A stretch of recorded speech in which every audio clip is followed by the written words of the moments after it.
ಇವರೆಲ್ಲ ಮಾಡೋ ಕೆಲಸ ನೋಡಿ ನಾವೇ ಗಾಬರಿ ಆಗೋದ್ವಿ. ಹೆಂಗಿದ್ರು ಒಂದ್ 2-3 ಗಂಟೆ ಆಗಲ್ಲ ಅಂತ ಗೊತ್ತಾಗಿ ಅಲ್ಲಿಂದ ಸೀದಾ ನಾವೆಲ್ಲ ತಿಂಡಿಗೆ ಹೋದ್ವಿ. ಎಲ್ರಿಗೂ ನಮಸ್ಕಾರ. ಇವತ್ತು ಡೇ 53 ವ್ಲಾಗ್. ಈಗ ಎಲ್ಲಿದೀವಿ ಏನು ಅಂತ ಎಲ್ಲ ಗೊತ್ತಾಗುತ್ತೆ, ಫುಲ್ ವಿಡಿಯೋ ನೋಡಿ.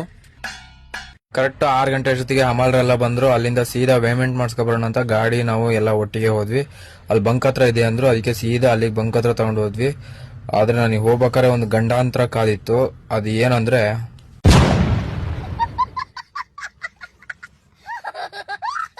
ಪೌಚ್ ಇಲ್ಲ ಅಂದಿದ್ರೆ ಮಾತ್ರ ಇವತ್ತು ಮೊಬೈಲ್ ಶಿವನ್ ಪಾದ ಸೇರ್ಬಿಡ್ತಿತ್ತು. ರಾತ್ರಿ ಎಲ್ಲ ಗಾಡಿ ಓಡಿಸಿ ಪಾಪ ಎಲ್ಲ ಸುಸ್ತಾಗಿ ಮಲಗ್ಬಿಟ್ಟಿದ್ದಾರೆ. ನನಗೇನ್ ತೊಂದ್ರೆ ಇಲ್ಲ, ನಾನ್ ಮಲಗಿದ್ದೆ. ಇದು ಯಾವ ಊರು ಏನು ಅಂತ ನಮ್ಮ ಅಧ್ಯಕ್ಷರು ಹೇಳ್ತಾರೆ, ಕೇಳ್ರಿ. ಗೊತ್ತಾಯ್ತಲ್ಲ, ನಾವ್ ಯಾವ ಊರಿಗೆ ಬಂದಿದೀವಿ ಅಂದ್ರೆ ಗಜೇಂದ್ರಗಡಕ್ ಬಂದಿದೀವಿ.